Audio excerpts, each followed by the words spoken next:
What's going on everyone, Mike here, and in this video we're pitching the Samsung Galaxy S5 against the Galaxy S4 Active.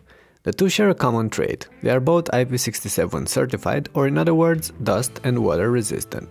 The 7 means that this phone can be immersed in water up to 1 meter deep for up to 30 minutes, so they don't mind getting wet but are not actually submergible. If you drop them in water, you'll see bubbles quickly rising. And that's because both these devices feature removable plastic backplates with some slim rubber gaskets standing between the water and the batteries and card trays. That's why if you care about the weatherproofness, it's crucial to properly snap on the back covers as well as the caps covering the USB slots placed on the lower lips on both these devices. On the other hand, neither the S5 or the S4 Active feel incredibly sturdy with their plastic cases. They might be weatherproof, but they won't survive drops, so don't be harsh with them. That aside, the S4 Active is a bit bulkier than the S5 and has a more ruggedized look, with those plastic pieces on the back and the visible screws. The S5 sports a softer finishing available in a few different colors with a dimpled pattern, and it feels somewhat nicer in hand, grippier. The S5 is also a tad lighter than the S4 Active, a tad slimmer but at the same time millimetrically wider and longer. Design aside, the two phones are different in many ways. The S4 Active builds on the S4 and the S3 and inherits most of their traits, while the S5 is this year's new flagship and packs a few extra features. Among them, there are the redesigned Android controls under the screens. The S4 Active sports 3 physical buttons for back, home and settings, while the S5 sports a back, home and multitasking layout with a physical home button integrating a fingerprint scanner. The S5 also ditches the microUSB 2.0 connector for a microUSB 3.0 port for faster transfer speeds and charging times. And on the back, there's a heart rate sensor on this newer Galaxy, which integrates tightly with the redesigned S Health app. But while the S5 does pack all these extra features, there are a few important aspects available on both devices, like notification LEDs, the IR blasters or the microSD card slots. When it comes to the screens, the two Galaxies are again on different sides of the coin. There's the 5.1-inch AMOLED panel on the S5 and the 5.0-inch TFT panel on the S4 Active. Both share the same 1920 by 1080 pixel resolution, so on a first look they seem really close. But each panel has its own pros and cons. The AMOLED on the S5 paints oversaturated, skewed colors, but has the deep blacks, contrast and good viewing angles on its side, while the TFT on the S4 Active is bright and displays more natural looking colors, but suffers when it comes to viewing angles and contrast. The hardware is setting these two apart as well, with the S5 being motorized by a newer Snapdragon 801 platform, while the S4 Active inherits the Snapdragon 600 platform from the S4. The power difference is clearly visible in benchmarks, but not that much in practice. The S5 does run Android 4.4 KitKat with a redesigned version of TouchWiz and feels fast, smooth most of the time.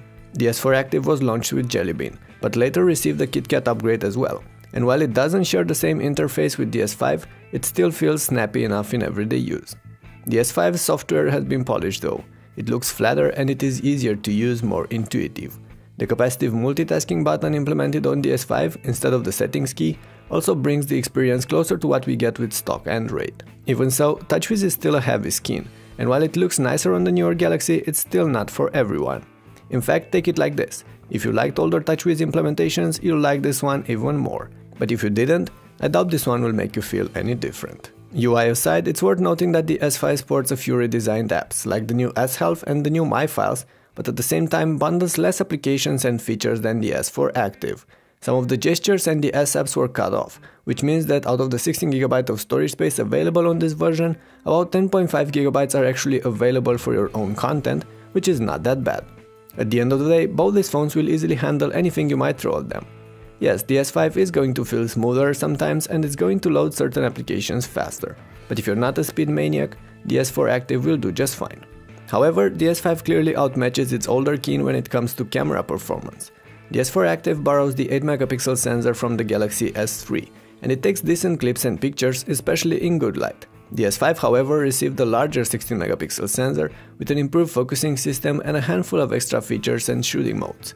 As a result, the S5's camera is fast to focus in most conditions, takes superb captures in good light, and performs quite well indoors as well. Last but not least, there's the battery life matter.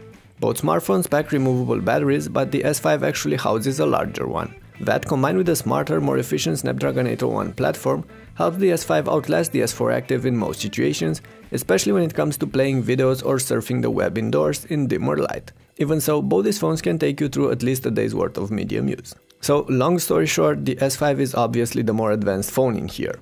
It's faster, packs more features, a superior camera and lasts longer on a charge.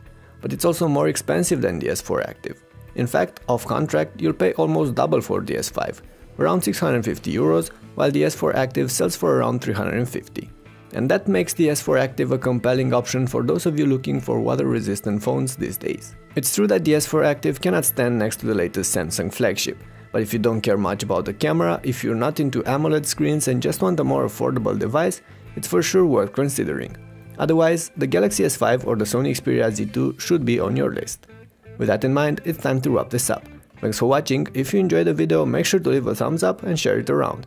And before you go, let me know what you think about these phones in the comments below. I'll be around to read your opinions and reply to your questions. Catch you later.